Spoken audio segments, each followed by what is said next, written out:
I had shifted my focus from being an advocate for, better understanding of the science so we can all live in a more intelligent world, um, to, oh my God, I have this thing that I know how to do, rainmaking with trees.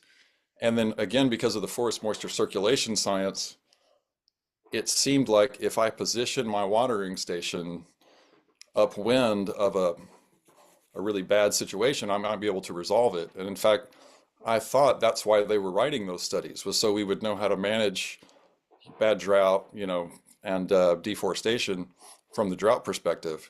And so all along, I had been reading for how to put that puzzle together. And starting in 2022, I started applying these things regionally. And, I have tons of stories to tell now. As you mentioned, over 100 field tests, 14 regional projects that have been successful.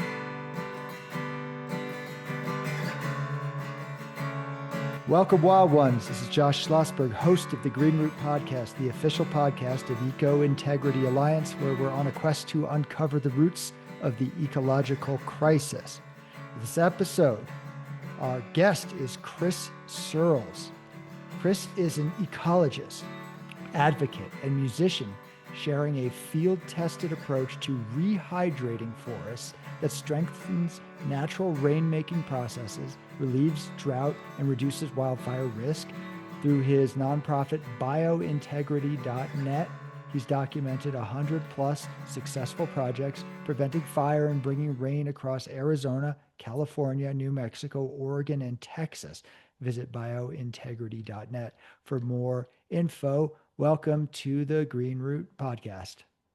Thank you very much, Josh. And thanks for that intro. That was really well stated. Well, thank you for being here. And we got in touch through Substack, which, for folks who don't know, is what I call social media for the literate. So Right. there's definitely videos on there. You can post short things, but there's also more in-depth stuff and information. And I find that attracts a different audience. And yeah, there's been some great commentary. I've already met a lot of excellent folks, you included. And we were talking a bit about your take and your work on forest, wildfire, etc., and your project biointegrity.net. So I guess let's just get right into it. Tell us what that's all about. Okay, I'd thank you. I'd love to give you the quick sort of 10-year story in 1 minute into terms of how I got here.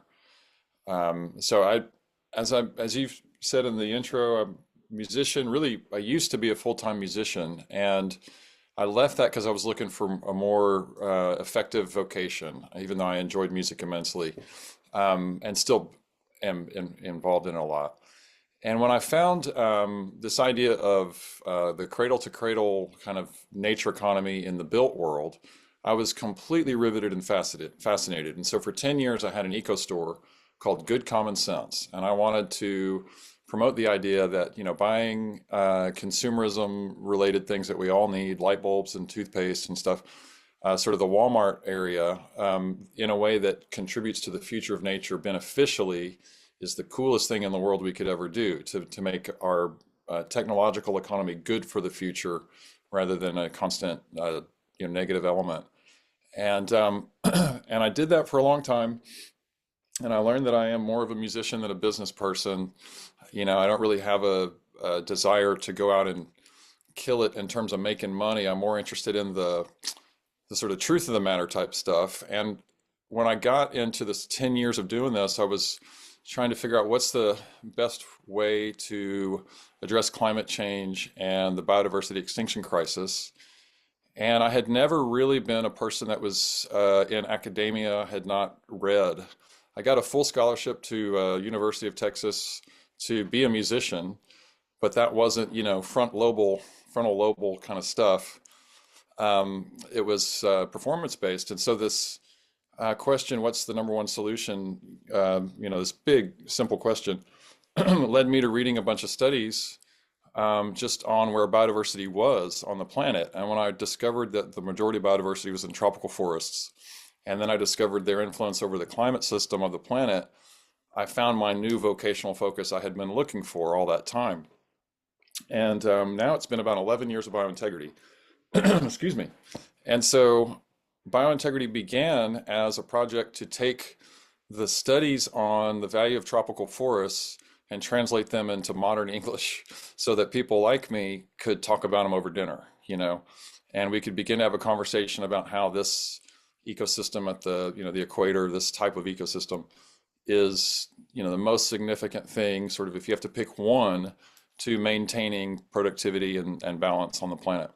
In all of that then leads to the final chapter here of where I am now.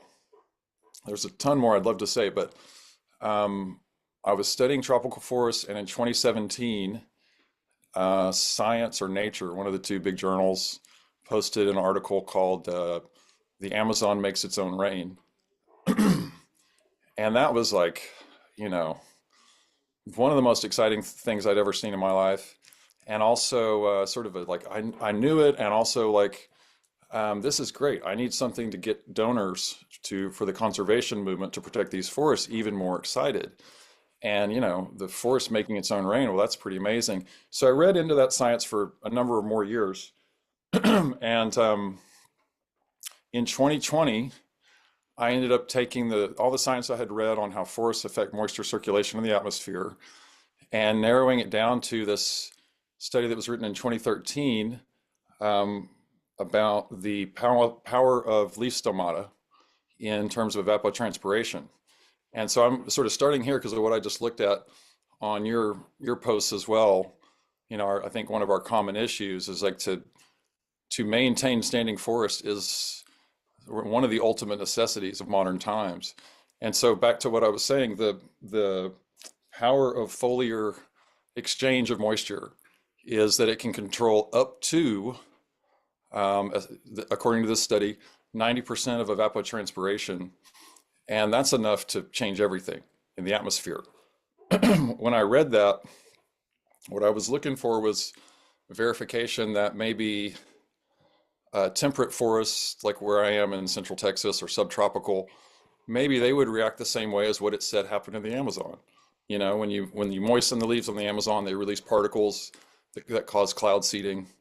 And so I went outside, immediately sprayed we lived with big old growth oaks at that time. Sprayed these canopies with a with a garden hose to just imitate rainfall, and 45 minutes later we had rain, and it wasn't in the forecast. And I was counting 1,000 sort of to 30 in the area of the canopy, and then I'd move to the next area, and we had a lot of leaves. So it was an ideal sort of field test, as it were.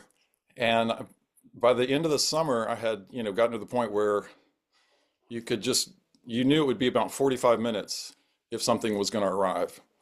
And all of that led to wanting to experiment with it more once we got out of the sort of the COVID space of everything. And so by 2022, now to wrap this up, what is biointegrity? I had shifted my focus from being an advocate for, better understanding of the science so we can all live in a more intelligent world, to, oh my God, I have this thing that I know how to do, rainmaking with trees.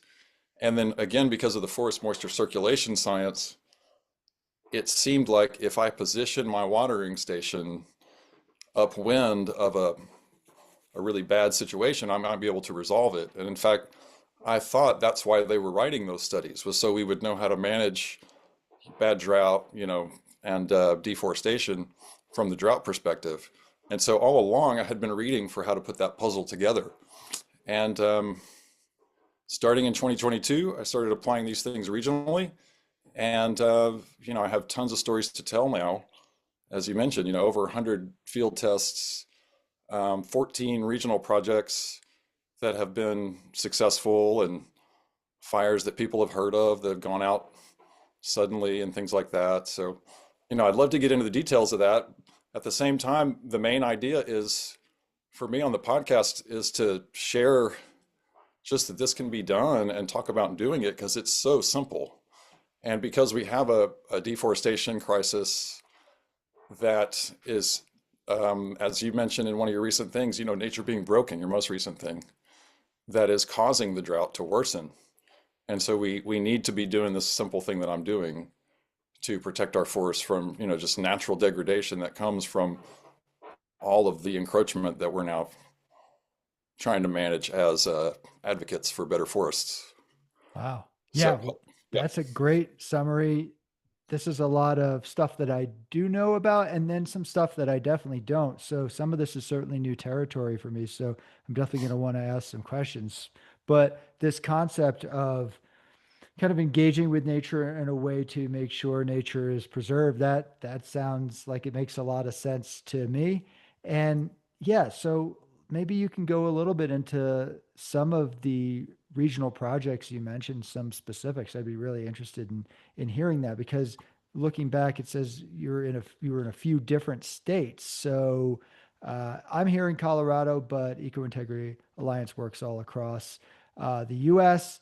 But of course, a lot of the drought situation is of most concern in the West, the arid West, the increasingly arid West. And while, wildfire is, of course, a natural component, essential component of forest ecosystems, more drought is not necessarily something that we want to have happening. So, yeah, pick one of those areas and tell us about one of those projects. Um, okay, I'll start with California because that's where the first big strategic watering project was. And then also I was there most recently with the last strategic watering. And um, what's interesting about that is, like, to give you big mesoscale kind of what the hell is this guy talking about headline banners, and then narrow down a little bit. California fire season was just raging out of control. Really everything kind of seemed to go crazy starting around 2008 or 10. And then by 2018, we're just like, we're seeing everybody move into net negative droughts, year on year cumulative droughts. The forest systems have been under-resourced or under-hydrated now for quite a while in the West. And so this, drought crisis is like off the charts when you go to when I go to some of these landscapes. And what's interesting about California in terms of this big crazy headline idea is, so sorry. Um, in 2022, I went there for the very first attempt at strategic watering, and it appeared to work beautifully. And did basically, so I did rainmaking with trees in Northern California around September 10th. And the rain did fall that I was trying to get. I did have lucky timing, so there was like a front coming that way. And the ideas related to rainmaking with trees are that you're trying to get the rain to fall for a system that is underhydrated, undercapacitated. So sometimes there's zero chance of rain, sometimes there's 15, 20% chance of rain when you start. Either way, you're working in a place that hasn't been able to get rain for a long time. And so I was up in Fort Bragg and Willits and then over in Colusa, and I just worked across that meridian, sort of the top of the valley forest system. And it worked perfectly. The system or the California system went out of fire season early that year after those rains that came unexpectedly in September, which they think of as nearly the peak of fire season. And then again, this last fall, I went up to the Garnett Fire, which was just outside of Fresno. And that was the fire that threatened the giant sequoias. And I started watering on Sunday. They were saying, and the U.S. Forest Service incident management team was saying, the wood here is drier than the driest wood at Home Depot, because they had the timber fall from the timber beetles, and then the droughts, and then the wildfires, and it was in the same area. They said that on Monday night, or Sunday night and Monday night, I started watering Sunday morning. I do my watering Sunday and Monday, and then Tuesday morning, they say the fire halted last night, 36 hours after I started watering, the fire halted. And within a few days, it appeared the fire had just gone out. Either way, fire season in California ended early again this year, effectively. And one thing I'd love to get into with you is the sort of, which fire reporting resources you're able to look at, because it is so confusing. There's so much disagreement in the reporting as to what's going on and so forth, but that's a different, topic. Either way, what I'm trying to say is this big crazy headline is that fire season ended early in California after I watered in 2022, and again after I watered in 2025, but not in any other year for however many years now, 10 or 15, or maybe even 20, 25 years. So, that's one piece. In terms of the doing of those waterings, the technique of what I'm doing is I'm just watering the root ball of the tree with a trickle bucket. So the big idea is to water the biggest trees on the landscape with trickle water rather than a flood or any other technique. You're taking 100 to a few hundred gallons of water to the root of the tree, and you're trying to put buckets around at 360 degrees. And you'll use most of your water through the trickle bucket and some of your water to wet the trunk and the leaves. And that's enough once you get a grove going to change the atmosphere, which that can be, it's easily less than 5,000 gallons, not much water at all. Usually around just a few hundred gallons, you can tell if it's going to work or how fast it's going to work. And so the first one in 2022, I did a very small amount of water in the 3 sites I was working.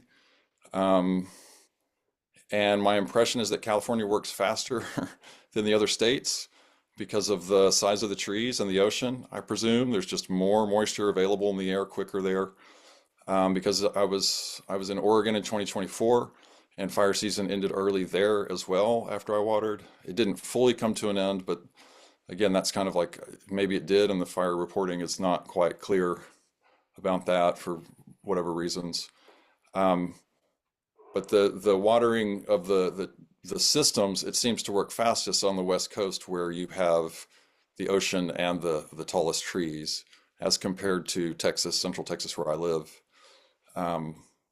And so, yeah, so then to tell you a little more about the other one in California, the Garnet Fire, that one I drove up the mountain sort of northwest, so I would be upwind again of where the actual fire was. This time I wasn't trying to get rain necessarily. I was trying to just get moist air to move over the fire. And lucked out with an Airbnb where I could just stay there and had plenty of water and could get to work right away.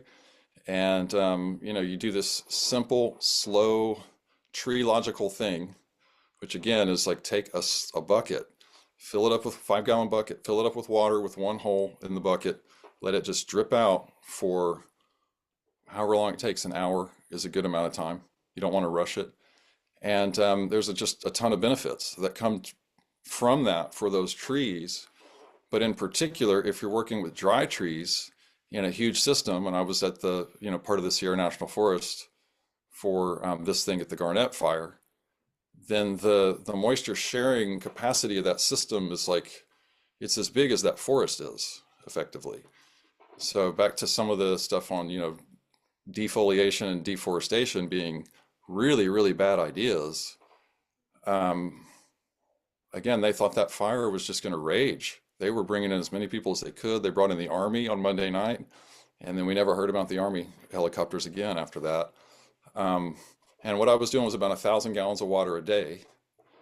And I just, again, I went to big trees, and I went with these trickle buckets. And while those guys who I know they mean well in every regard, they're very committed, but they're out there with bulldozers and chainsaws and flamethrowers. And meanwhile, one guy with a truck, is able to kind of at least assist them, in bringing that fire to an end pretty quickly, it appears. And I should have, I'll say one last thing because it's hard for me not to babble away. I'd love to answer if you have a question about anything on that, but I should have more solid science to share on these things. If we can get some information from the fire team, which is hard to get in touch with, I assume because of the cuts in government. It's like contacting people inside the U.S. Forest Service and these incident teams it's really hard to find people right now. So what it appears, again, is that I went to the Garnet Fire and there was a cold front that was projected to come through and increase humidity, but not according to all of the fire behavior analyst reports during the fire while I was working there, not at any degree to what happened. So I start on Sunday. They say Sunday and Monday, this thing is drier than Home Depot. And then Tuesday, they're saying, hey, we hit moisture of extinction last night between 2 and 3 a.m. The next night, they're saying we have, I can't remember all the terms, but various terms about how the air is getting so moist the fire can't travel any longer. And by Thursday, they're saying, the fire behavior analysts, we went from very challenging to very favorable conditions, and nature did us a favor, and these kinds of things. And so, in other words, they weren't expecting what happened, which is, in terms of the data I can show, the science that we could show if we can get a little more from their data, that they were projecting humidity increases in the 30s or from the 30s to the 50s, and instead it went up to the high 80s. And that was enough, to just singe everything out. And it's just, it took about, 5,000 gallons of water over 5 days to kind of luck out. But I think it's always a little bit lucky. You're working with a huge random system, but it worked. It appears to have worked. It appears that the anomalous results that took place in each one of my 100 field tests or whatever, they're either exactly what I was shooting for or what the science said would happen if what I was shooting for wasn't going to work. Because a couple of times I've tried to push the envelope on, can you just get it to rain when you water a tree anywhere?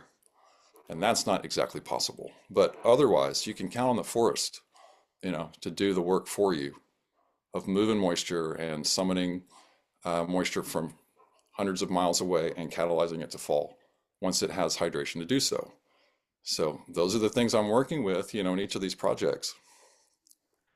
That's super fascinating. I'm really interested in this and learning more about it. Obviously, I don't personally have the expertise to evaluate efficacy of any of these things, but if this works and you can prove it, I mean, you might be in line for the Nobel Prize. You might have to fight Trump for his Nobel Prize, right? Because he seemed, but yeah, this is really, the rainmaker idea. And here's what I do know. So there's, of course, the concept and the reality of a global climate. We know carbon emissions. We know how this works across planetary systems to a large degree. But there's also local climate, and that is made by forests primarily, other aspects of the landscape, things to do with desertification, usually happen when you cut down trees. We do know that forests are moister and cooler than when you take those forests away, even if you do, quote, thinning, which is just a euphemism for logging, and certainly clear cutting. You walk somebody through the difference between an unlogged forest and a logged forest right next to it. The temperature difference can be several to tens of degrees different, the moisture content, no question. And then, of course, the wind, and wind has very drying influence. So there's nothing in my mind that would suggest that this couldn't work. And bringing moisture back into that system and then basically feeding that pump that is the forest, and then the forest remisting, that sounds really fascinating. Again, I can't know to say yes for 100%. This is definitely what's happening, but I have no reason to doubt any of what you're saying. And yeah, I think the getting more science, as you said, would be great for convincing people, and then having an expansion of what you're doing, ramping up these projects to either larger scales or just doing more of them. The more of them that can work and proving that, I think the more buy-in, and then getting funding for it. I think, yeah, if you count on the U.S. Forest Service for information, you're going to be in for a long wait, not just due to funding cuts and ineptitude, but you're a threat to them. If what you're doing is effective and it works, you're a threat to the entire wildfire industrial complex that, as you said, depends on them going out there pretending like they're doing stuff. I do want to make it very clear: wildfires, wildland firefighters, protecting communities exactly as the fire comes into the communities. That's really important and crucial. The issue we have concerns about at Eco Integrity Alliance is I'm going out into the middle of the forest and doing things that are, let's just say, debatable at best. But yeah, if what you could do would displace all of this logging and billions of dollars towards this busy work, I don't think they'd be very happy. So you might, if you expand upon this, you might need to invest in a bodyguard. I'm in Texas, so it has crossed my mind running around watering trees, and yeah, people drive by in big trucks sometimes.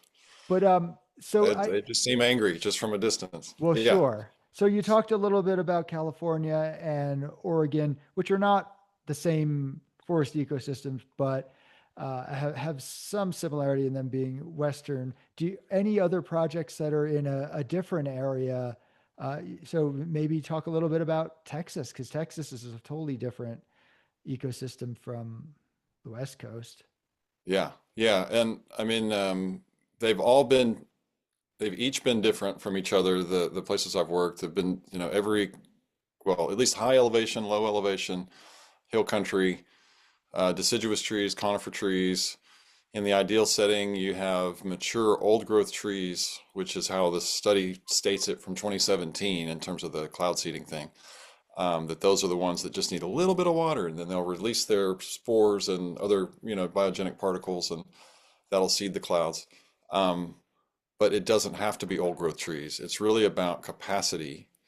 So yeah, to your point about thinning and all that, you can even water skinny trees if you water enough of them. You're basically trying to do the equivalent of like 10 2-foot diameter trees in terms of your sort of grove concept for total hydration to see something spectacular probably happen. And it could be either that just the air will be the most beautiful air you've ever experienced in your life.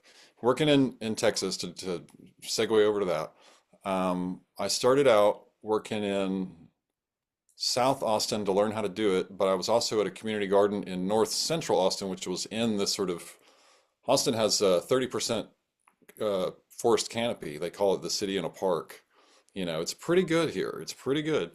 And so I was in one of the North Austin neighborhoods that's a little bit white privilege and all that, good trees. And what I found there, watering there, where I did have old growth trees, because another interesting thing about this world we're kind of in, my friend, is a lot of times the best specimen old growth trees are in the cities in some of these towns, because yeah, the logging has just already gone through, or the ranching in Texas's case, or the cedar choppers before that. People don't even believe there was forest in Texas ever, for instance. So there is, in that regard, maybe some of the stuff that I'm working with.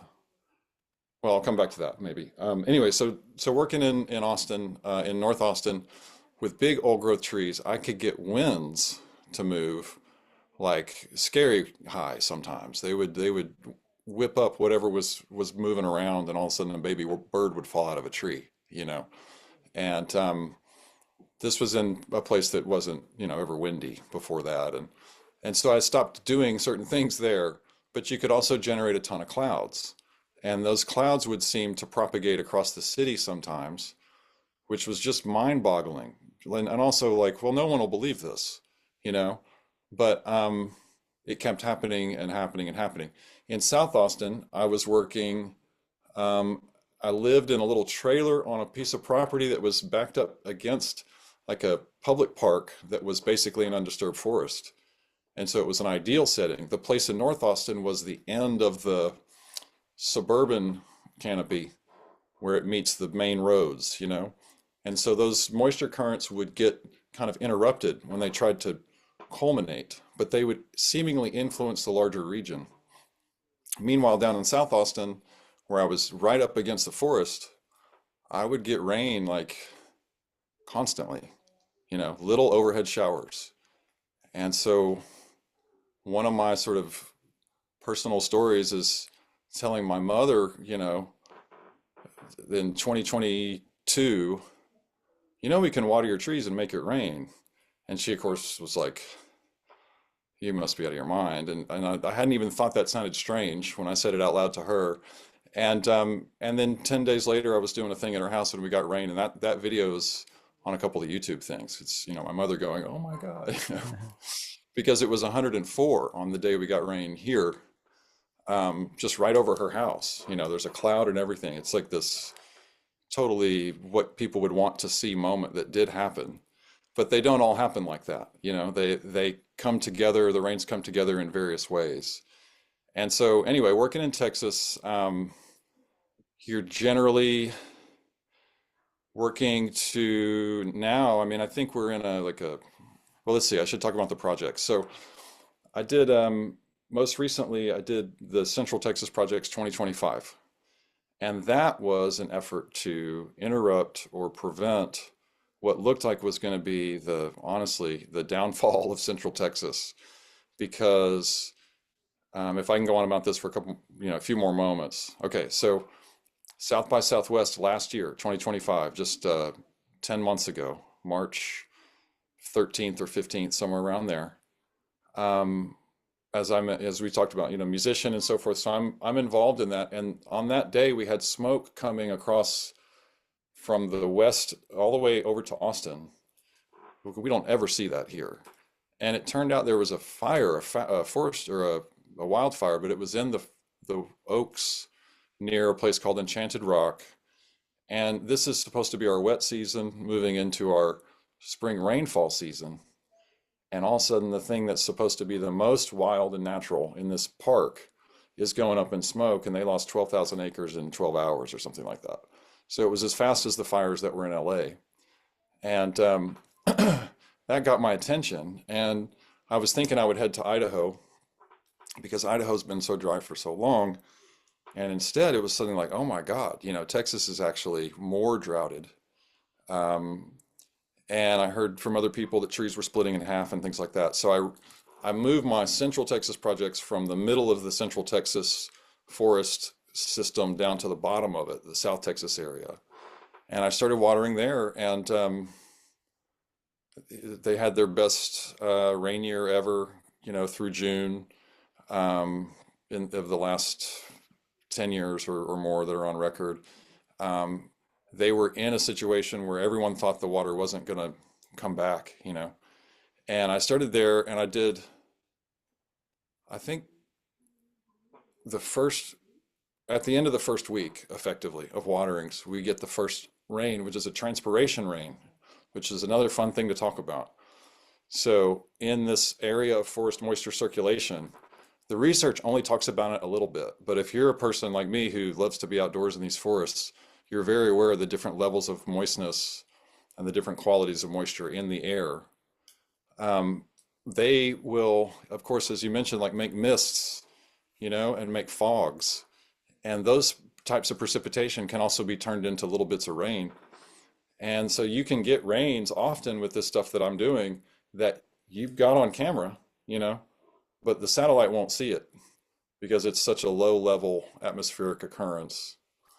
Or the satellite doesn't see it for 15 minutes after it's already happened. So that was the first rain there. And anyway, there's 30 rains that I associate with what I was doing through that project, plus 13 weeks of watering, plus a week where we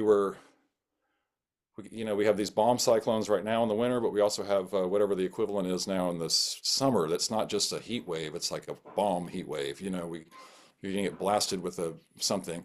So when that came in May, I specifically did a few strategies to try and stave off what they said was going to be, I think, 107 for basically 2 days in a row, and we kept it at 99 for those 2 days in a row.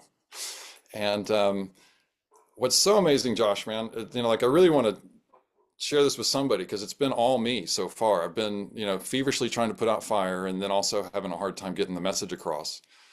But if you're out there, you can sense these things happening, and it's like your inner radar, if you're a forest person, is like, no, go to that tree, or do more now.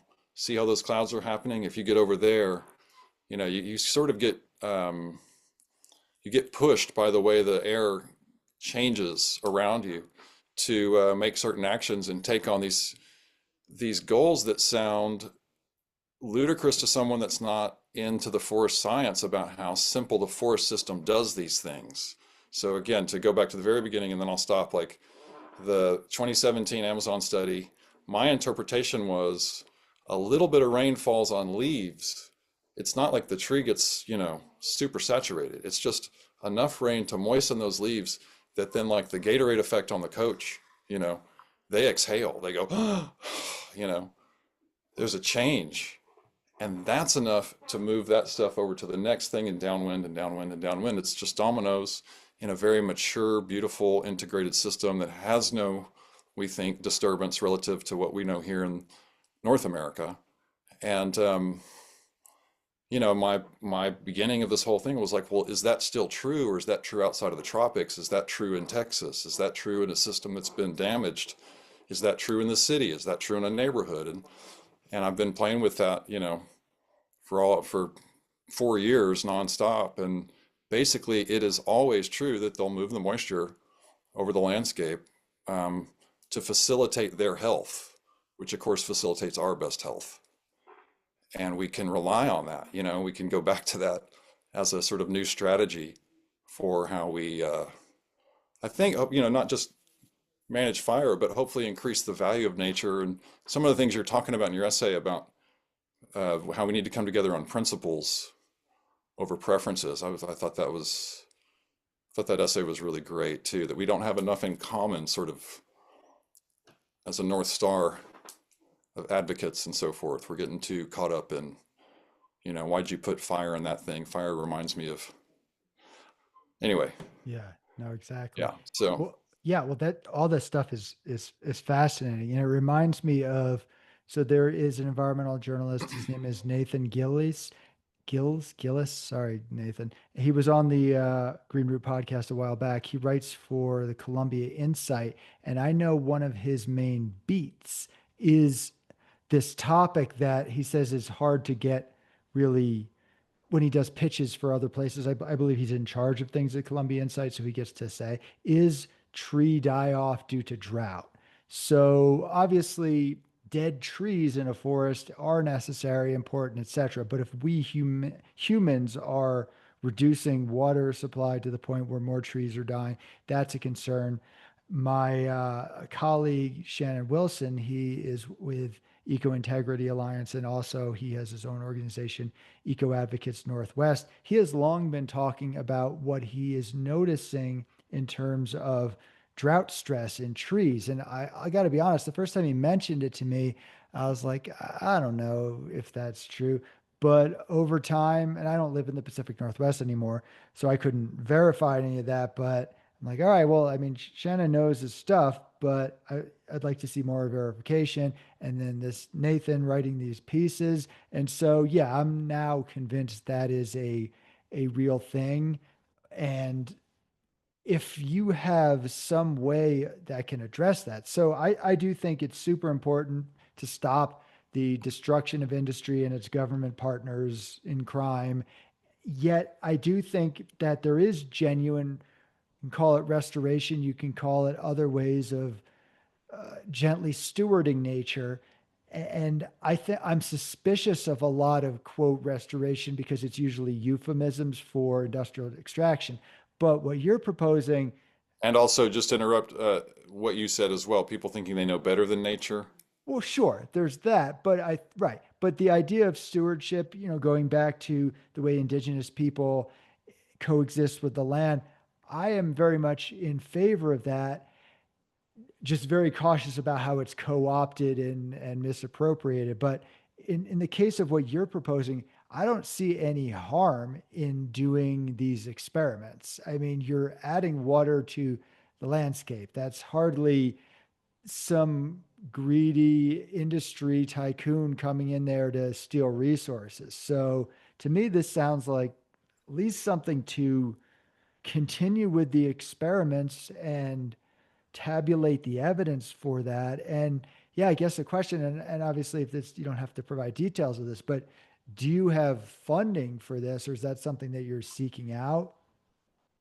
Yeah, I need funding right now. I've spent, so I discovered it. I made the breakthrough in 2020, and then I got serious about trying to figure out how it worked in 2022, and then did 50 projects, before I went public and talking about it because I figured people would be like, well, that sounds nuts for a while. And so far, we're still in that period Sure. of people being so skeptical that they're not really looking at the material. Right. And so I've run out of my own resources and need funding, not a lot of funding. And to some of what you're saying, I mean, I definitely think disrupting the wildfire industrial complex is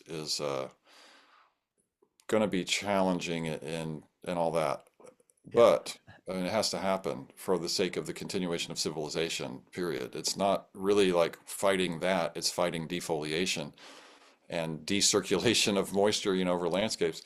Um, anyway, so where were we? So I think, In terms of funding and support in that regard, or I'm not sure what else you wanted to get into about that. yeah, I mean, we could talk about funding and stuff.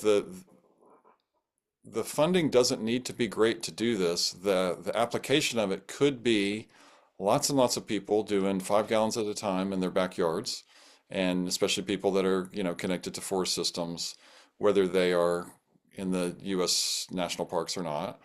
Um, the the thing I'm most excited about sometimes is I've been to Africa and I've seen how difficult it is to do anything there, and you need something that is a bucket with a hole in it, Mhm. a Mhm. simple technology that uses minimal water to achieve this, maximally beneficial result. This seems to be this kind of silver bullet power type thing for a bunch of issues related to drought. And Mhm. um, I don't know that it can solve every single thing, but it seems to green up landscapes. So, like the ag community, definitely the golf course community, the hunting and wildlife communities, certainly biodiversity conservation community, anybody that's a forest advocate, and anyone fighting fire should want to make use of this, or anyone who wants to protect their property. But it's also the return on investment in terms of water for people appears to be in my, I think it's around 150 field tests total right now.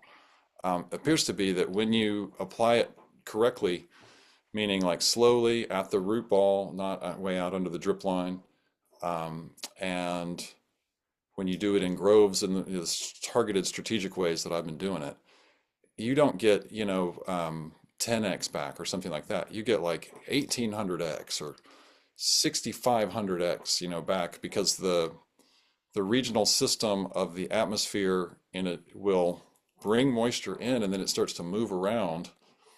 And once you trigger, like for instance, the most recent rainmaking I did was the end of December. And so now to jump into a quick little story, the day after Christmas, it was 80 degrees here, which was definitely a holy, shit moment. Mhm. And the next day it was even hotter, and it was 27 degrees above average in Central Texas 2 days after Christmas. So we were already in drought, and we were having these flash droughts and stuff. I was like, okay, well, it's time to go ahead and do something. I try not to intervene unless it's crisis intervention. It's always been that. And so I start watering because this is a 3 day story. On Saturday, I'm noticing the conditions on Thursday, Friday. Christmas was Thursday this year. Friday, it's hot. Saturday, I'm going, this could be rain today, even though it says 0% in the forecast. Why is the forecast like this? Sunday, I start watering. We're going to get rain in the next 24 hours. Monday, I water. The temperature has dropped to 27 or something like that. And we get rain anyway. And we get, 4 showers. There was 0% rain in the forecast. We get 4 showers. And the digital rain gauge app that I use said we got 1/100th of an inch on my site. But the rain that came into the whole region, catalyzed, shared from the Gulf of Mexico currents here, from the south winds that come up from California and the Gulf of California and off of California, New Mexico, all that meridian stuff, the mountains and everything. That just all, we had moisture all of a sudden, and the total amount of moisture if all 11 million acres of Central Texas got, 1/100th of an inch that day, which they did, loosely speaking, you know what I mean? It really did cover the area. Some areas got some areas got 3/100ths, some areas got 5/100ths, but um, then the total amount of water is something like, 17 or 2 billion gallons or, 170 million gallons, or some number, some huge number that doesn't matter how big it is. It's huge. It's so huge it would sound silly. And because all I did was 1,500 gallons of water and 100 gallons or 25 gallons of a specific stimulation. But I was working with my trees here at my house, and the trees are, they're young, mostly conifer trees. And this is one of the things that there's a problem here is people clearing conifers through the winter or all year round. They don't understand that conifers in the winter are the engine to move moisture over the landscape to keep them, the winters wet here. And so we're doing desertification faster than the Egyptians here, We're just taking out everything that can help us with the rain. But again, 1,500 gallons. This is like a swimming pool has about 20,000 gallons in it, right? So it's not even 5% of a swimming pool to bring potentially millions of gallons of a light rain over Texas right when we were in high fire danger because of the current conditions, you know. That's We can super expand cool. that.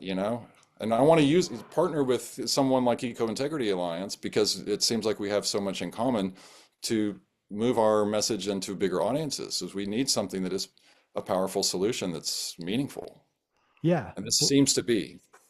so yeah, my thoughts are all hands on deck, all tools in the toolbox, and broadcasting new ideas, knowing how difficult it is to get new ideas out there. And so Eco Integrity Alliance, we have a guiding principle: propose solutions with unintended consequences in mind. And like you're saying, so the use of 5% of a swimming pool pouring water into an ecosystem, there's not going to be any harm from that. So this seems worth giving a try. Again, I don't know whether this is going to save the world or not, but there's some promising evidence based on what you're saying.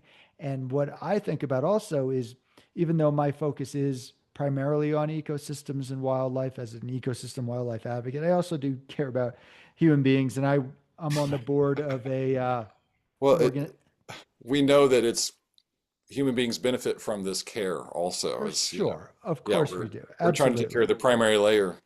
Yeah, exactly. That's the foundation to everything is the earth. But I work with an organization based in Nigeria called Rural Watch Africa Initiative. And so they focus on it's environmental protection, but it's not framed as such. So instead of telling people don't go into the forest and burn it down for the honey from the bees there, what you actually do is you teach the skills and provide the mechanisms for people to do their own beekeeping to produce honey. So it's the whole don't whatever, teach a person to fish, whatever the heck Yeah, the give a saying man a is. fish, he's good for a day or so. Teach him to fish, yeah. Right. And this is run by Uche Ezeike. He lives there in Nigeria, so this is not, some saviors coming in from the other world. This is people who live there who are working with their own people who are living in poverty, etc. So I do know one of the issues there is desertification and drought, and then in terms of growing food. So this could be something where there are areas that are forests that can be generating more moisture for agriculture and ideally not maybe just like massive industrial agriculture, but things to actually feed local people and do their own local foods. So that's exciting too, right? Exactly. Yes, yes, yes, yes. I mean, famine is not over, and then it even leads to the thing of like we need to bring more trees into these ecosystems and Sure. keep everything hydrated, and it doesn't take much water to do all that, Right. and so to just jump in, I don't want to interrupt your train of thought though. No, that's all I had to say about that. Well, tying to that, something you said a few minutes ago that caught my ear of many things, but you were talking about how the the fire prevention is debatable at best that's done, meaning the bulldozing and so forth, the clearing. Yeah. And to me, it's like, what the hell are these guys doing? Because back to the idea of like famine relief, back to the idea of how do we move forward in the world today? It is so clear in the science. It's not that I had to, find a miracle or anything. I just read what happens in the undisturbed systems and thought, does it still work like that in the disturbed systems? And what we're doing is, removing the resources that can solve the problem rather than just giving them little thimbles of water. And so yeah, the next step out of just sort of stopping the madness of total clearing all the time to prevent fire is not only do we get lusher landscapes with more productivity and property security, the insurance industry can come back to some degree, and people are happier because there's less stress in the air. They're not worried about another paradise or whatever event. But we can encourage the return of forests so we can feed more people, so we can maintain moist landscapes around the earth, so we can deal with the population issues and the water filtration issues. And not that it's there's some blend here of industrialization, of course, because the scale of humanity and the brilliance of the technologies that we're relying on all the time, we can't live without them. But man, to your point about debatable at best, the idea I was trying to remind myself is like, it doesn't work without those resources. It just doesn't work. That's what the science shows you. There's, I keep losing my little catchphrase, but it's clear what we need to do, and for some reason we're not able to get that message out to enough people yet. But the system will thrive as soon as we give it hydration. That's clear again and again. And really the proliferation of burning and cutting and everything is validation of this theory. They keep having to go back and thin because every time they do it, it just comes right back. It's like it knows how to do so much with a small amount of moisture. The system is, to the idea of that you mentioned in your most recent piece, I think, on is nature broken, and the futility or the ridiculousness of humans thinking they know more than nature. It's like, just look around, look at how much can grow without you doing anything all the time. And you can start with your own body. You don't control anything about the shape that you're given. You can do things with it, but your body is super intelligent in this moisture circulation sense. You could even sort of talk about the biological world as building itself around moisture circulation, whether you're talking about capillaries or leaf structure or forests and so on and so forth. And so I think the potential to kind of get a mind shift around the world quickly into valuing the miracles that we are walking around in, ecologically, biophysically, everything is the potential to really integrate our way out of the sort of over-industrialization. And the catchphrase I was looking for finally came back. It's that we are ecologically ignorant. The fire guys that I've heard, haven't met any women yet, but they of course want to do the right thing. Same with the timber fallers. They got there however they got there, but these are honorable people often who were trying to do, not all of them certainly, but trying to do great things for their community. But there is no ecological IQ at all in any of American culture. It's not just to pick on the firefighting community or the forestry community. Right. They literally don't understand that they don't know more than the ecology, that they need to listen and learn from the ecology. And you do that best by caring for it, by giving it back what it needs, not by dismembering it and trying to turn it into a picture of some sort of curated system. So I think that idea is ecological ignorance is really the culprit in a lot of these conditions, that we just have yet to engage people in this type of thinking, this type of worldview. But back to the word eco-integrity, it's like, good luck with the origination of humanity without ecological integrity. It That's just right. wouldn't be possible. So it'd be good for us to focus on it now. I think that's a good idea. And yeah, to sort of Yeah. wind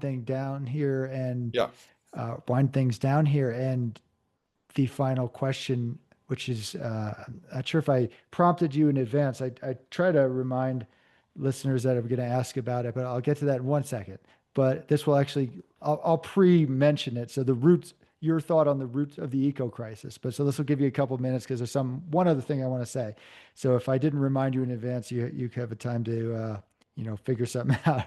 But I was actually just talking on the phone today to his name is Chief Lee Plentywolf. So he's a local indigenous elder here in Colorado, and he brought up water. And I'm going to be doing an interview of him in the coming weeks. And he brought up water. A lot of the Native American community considers themselves to be water protectors, the Standing Rock folks. So they were pretty tuned into this for quite some time, the water being central to everything. And obviously, many of us are focused on ecosystems and wildlife, the trees, the soil, all of that's crucial, of course, but water is that lifeblood. And it seems like what you're really homing in on is the fact that we have basically like vampirically sucked out a lot of the water of the systems, and this is sort of putting things back in. So I really like the focus on that. I'm really intrigued to see where these projects go. And I encourage folks to check out the website. So that's what biointegrity.net. Yes. So NET. people should check that out. And if they support what you're doing, Chris, to consider funding or at least getting the words out to folks who may be having that capacity to fund. But yeah, so I wanted to ask you this final question that I ask all the guests when I remember to. So the Green Root podcast, where the premise is the root or the roots of the eco crisis. So I like to ask guests these days what they consider to be a root. It doesn't have to be the root. As you look at a tree, you see there's a bunch of different roots there, so you don't have to get all of them. So, as somebody who knows a lot about roots here, what do you think is a root of the modern eco crisis? I love your logo, by the way, or your organization's logo. Thanks. It shows the full idea of the full root canopy under the ground and the taproot and so forth. Um, I guess I'll stick with this idea of and it sounds like a negative thing, but it's not a negative thing. It's a room for enormous opportunity. It's like a new area. So ecological ignorance, I think, is maybe you can attribute it to all kinds of cultural things. But I've looked around in the modern day. It's easy to talk about disconnectedness and so forth because that is as real as it can be. But when you start looking for, I mean, in my case, um, that first rainmaking I did in California, when I came home from that trip, I cried. And I just was like, oh my God, I'm the rainmaker. I'm a rainmaker. Has this ever happened?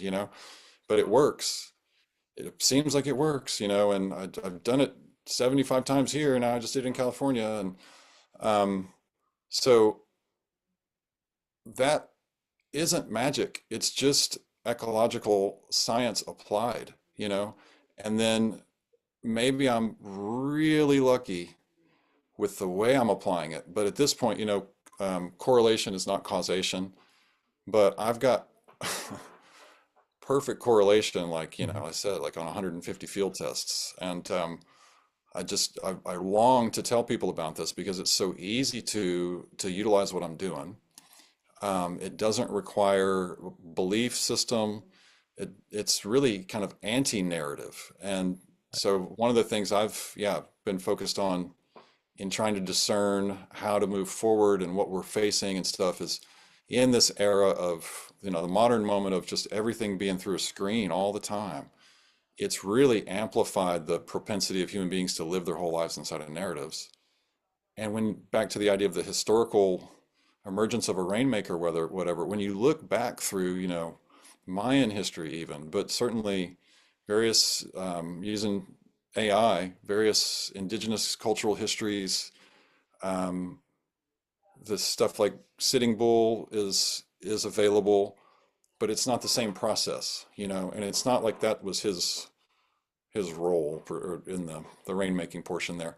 Um, and then in terms of other histories, like the history of the Assyrians and the Phoenicians and the Fertile Crescent and the first development of civilization there, there's nothing about that in the mythology. There's nothing about that in the known records, and so on and so forth, from the beginning of written word to where we are. And I'm trying to grapple, what do I do with that? Is this like a superpower or, and it's like, no, man, it's just applied ecological science. And Gen Z shows us over and over and over again that those of us who were, considered nerdy not that long ago are now just normal, like it's smart, it's good, rather, it's cool to know what the hell you're talking about and to be real about it. And so if you've done the research and you've read 500 studies, or whatever to figure out what it is you're trying to understand, and then it starts to work again and again and again, it's like, maybe this isn't that hard. It's this, the analogy I always make is, well, all I'm doing is giving, a water to a 5-year-old.